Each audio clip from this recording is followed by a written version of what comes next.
Kali Lugambo Pro Max bampita simple tambuza video mba ntuuse bino byengenda okwogera oba byengenda okulaga eno video togenda biraba ku mukutu gwonna nga gufuna license okuva mu UCC okategedde togenda biraba ku NBS togenda biraba ku NTV togenda biraba ku BBS tojja nasobola biraba ku WBS yavaawo wabula ogenda biraba waneeno gwe ssebo oba nnyaba ndaba tambuza video amawulire genfuna wano gendaba ebintu si birungi akategedde gamba wansi awo things are not good njagala oddemu ogambe nti yes things are not good bassebo ne bannyabo omusajja golaba ku screen yawo ye Donald Trump naye focus ya Donald Trump gimugjeeko ogiteeke ku musajja golaba emabega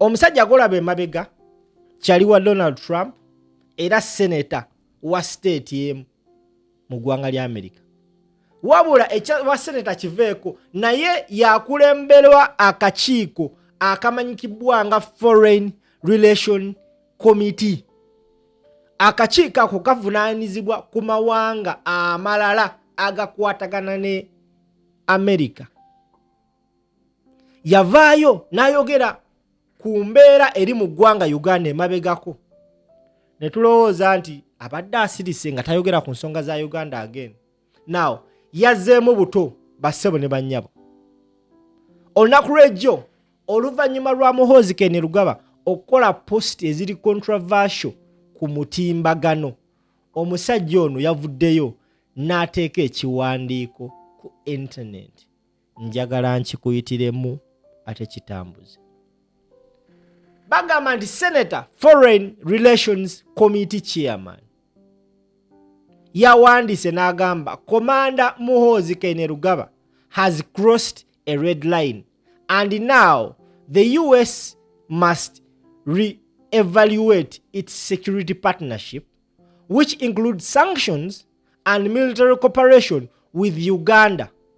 The president's son and likely successor cannot just delete tweets and issue hollow apologies. The US will not tolerate this level of instability and recklessness. When American personnel, US interests, and innocent lives in the region are at stake. Oh, mama yangu.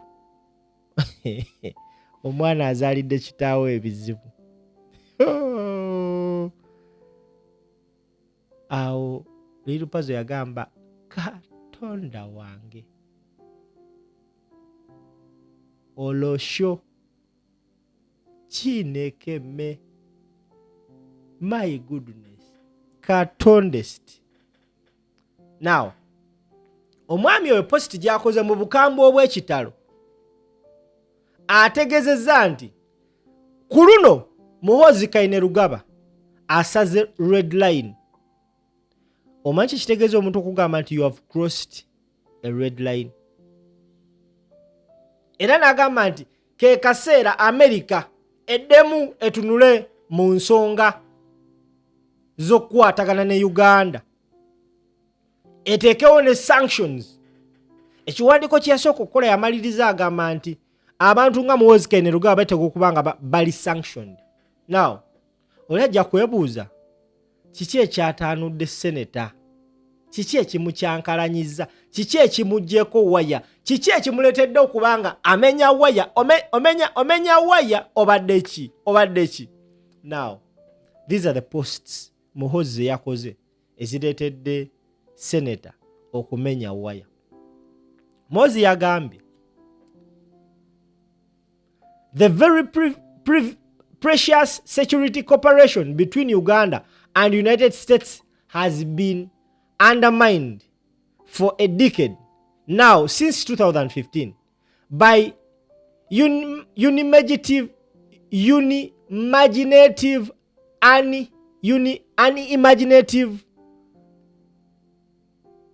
bureaucrats at the embassy.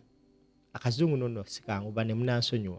Agambe the very precious security cooperation between Uganda and United States has been undermined for a decade, for now, since 2015, by unimaginative bureaucrats at the embassy. This is in spite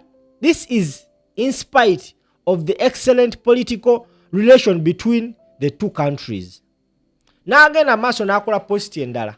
Fellow Ugandans, because of the present situation where an opposition leader kidnapped himself and is missing, and according to our best intelligence, did all this in coordination with the current administration at the embassy.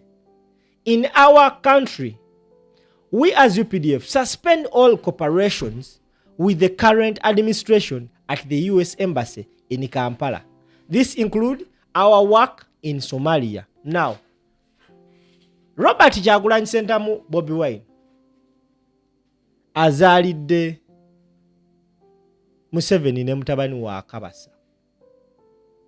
Zino zonna post Muhoozi yakoze nga munyiikaavu nnyo, yazikoze nga anenya US Embassy okweka Robert Kyagulanyi Ssentamu.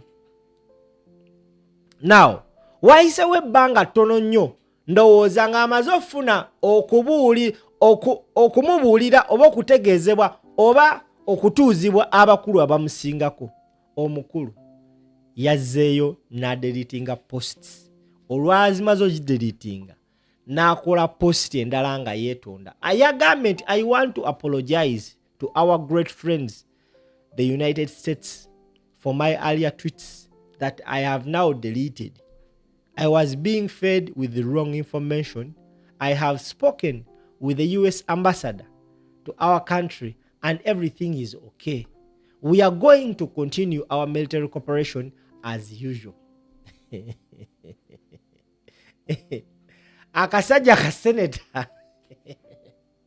kakute screenshots zino zonna ze yakoze kazikutte ne kaziteeka ku post gye kakoze ne kamugamba nti totunyumiza nonsense. Kamugambe totunyumiza nonsense. Post yeyo gye kakoze. Commander Muhoozi Kainerugaba has crossed a red line and now the US must reevaluate its security partnership, which includes sanctions and military cooperation with Uganda. The president's son and likely successor cannot just delete tweets and issue hollow apologies. The US will not tolerate this level of instability and recklessness when Americans, personnel, US interests, and innocent lives in the region are at stake. Natekayo screenshot. Yakwotinze post ya monitor gye yakoze jjo. Hey, bagenda kuba aba monitor kibooko. Nze nagambe bino togenda biraba ku NBS. Baneetambuza video.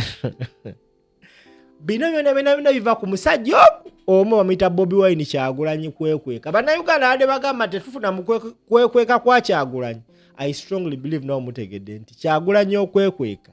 Bino byonna byali mu pulani akataba kyakawandiika. Yeekwese mu kwekweka kwe omusajja neetema engalike. Omusajja agenze nga azunga n'akona enva z'abasajja. Omanyi okubanga ofumbye akanyamako oludde okalya waliwo akuuza essente okaguza okasiika omweye najja n'akakubamu amagatto. Maama nnyabo. Nze ayina waakoze post. Ayina post gy'akoze esinze, ayina statement gy'akoze mu post ye senator. Agambye the president's son and likely successor cannot just delete tweets and issue hollow apologies. N'agamba mbu the US will not tolerate, okawulira, the US will not tolerate this level of instability and recklessness when American personnel, US interests, innocent lives in the region are at stake. Gwe ssebo banya batulaba nkusiba emitwalo 2 ze nnina ku ssimu yange. Muhoozi Kainerugaba waddamu n'afuguma ekigambo kimu onombuulira. Era ne bwogenda kati ku peegi ye yavuddeyo n'agamba bannaaye nze intaneti gyevuddeko ngenze kusiiba.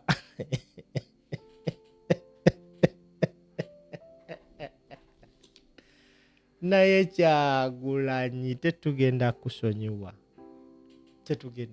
Kyagulanyi kyokoze omusajja waffe ffe abawagira Muhoozi Kainerugaba. Wabula tusaba yongeramu kasukaali. Tambuza video kanseka akasembayo munnaye oyinza okulaba nga ekiro ndi mu basement. Naye nkusaba gitambuze givuge. Kali Lugambo Pro Max bampita simple. Nyongera okutegeeza nti video ne kutusibwako Jolo Quality Properties bagamba kakadde kamu n'ekitundu okutandika n'akakadde kamu n'ekitundu osobola okufuna ettaka mu Bajolo n'ogenda waggulu. Simply kuba essimu eyo omukyalo oyo wakwata mugambe simple mpulidde alanga Jolo agenda kunnyonnyola ebisingawo ku nsonga za Jolo Quality Properties. Na buli kiisi alina bizinesi ye nga wandyagadde okulanga naffe ogenda kukuba kanamba ako twongere okuba ate nga